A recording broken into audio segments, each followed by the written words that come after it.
Oh man, I'm just having this funny thought right now because I'm reflecting on my experiences of navigate.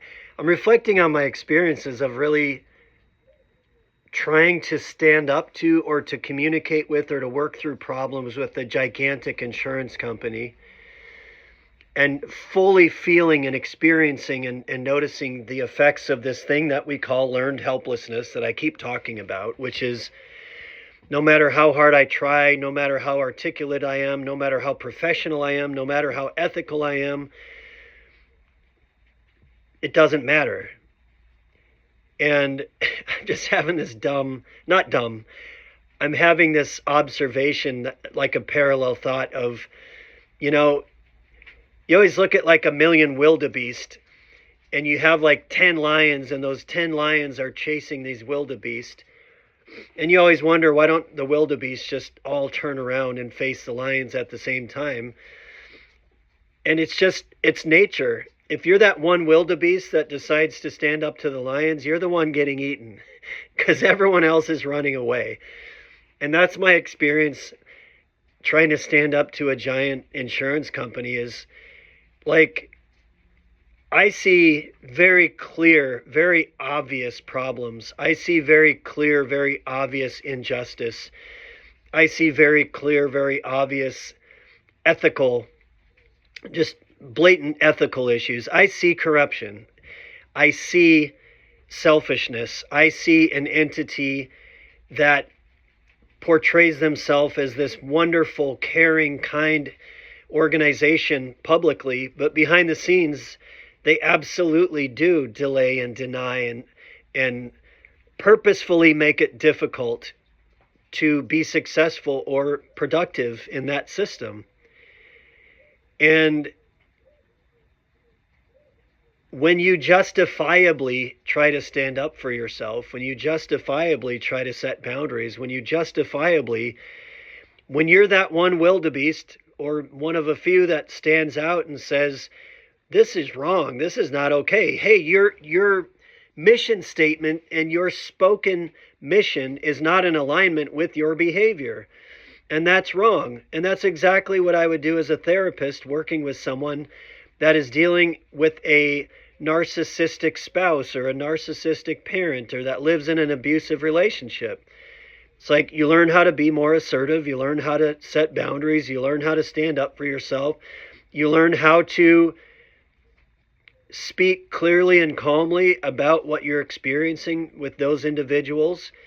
And you just learn that you do not need to put up with their manipulative, denying, judging, just gaslighting behavior.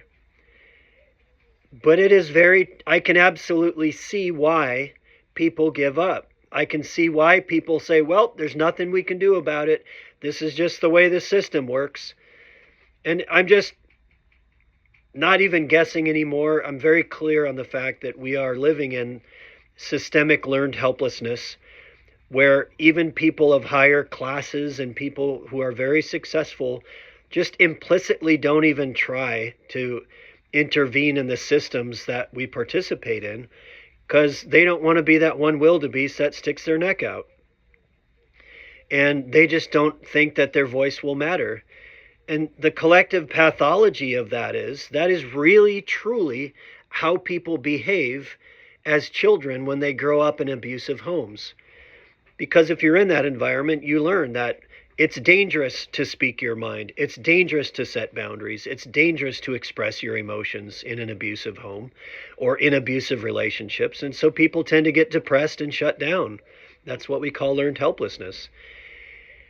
But when that happens on a systemic level, and you have an entire nation of people who have been so gaslighted and so deluded and so pathologized that they implicitly believe that there's no point in trying, there's no point in speaking their mind, there's no point in expressing their boundaries, or just very simply, there's no point in holding the entities of power that we're mandated to participate in. There's no point in just asking them to Please align your mission statements and your stated purpose with your behavior. Like really basic, obvious stuff. So I'm feeling pretty alone in this journey right now. And I am certainly standing my ground and fighting the good fight and being very professional and very ethical and very diligent. I'm not being mean. I'm not being passive aggressive. I'm not being anything other than a really healthy, proactive, professional, ethical person.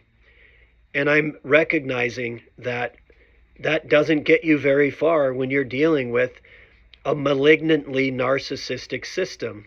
And what does that really mean? So I'm not just using big fancy words or confusing abstract terms.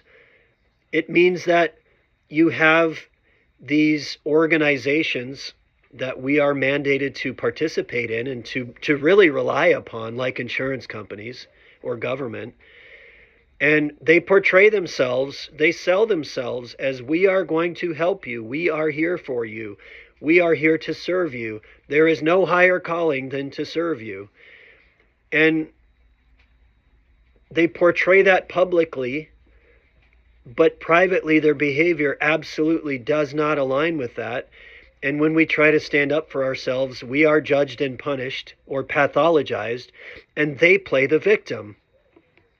How is that not a classic example of what an abusive relationship looks like? And we just keep participating. We just keep going right along with it. And those people that are doing well in that system, well, they're not going to stand up for the people that are not doing well in that system. And that's just biology. That's just evolutionary biology. Most people won't stand up for their neighbor until it affects their own backyard. So in a lot of ways, it's our own fault. We allow ourselves to be preyed upon.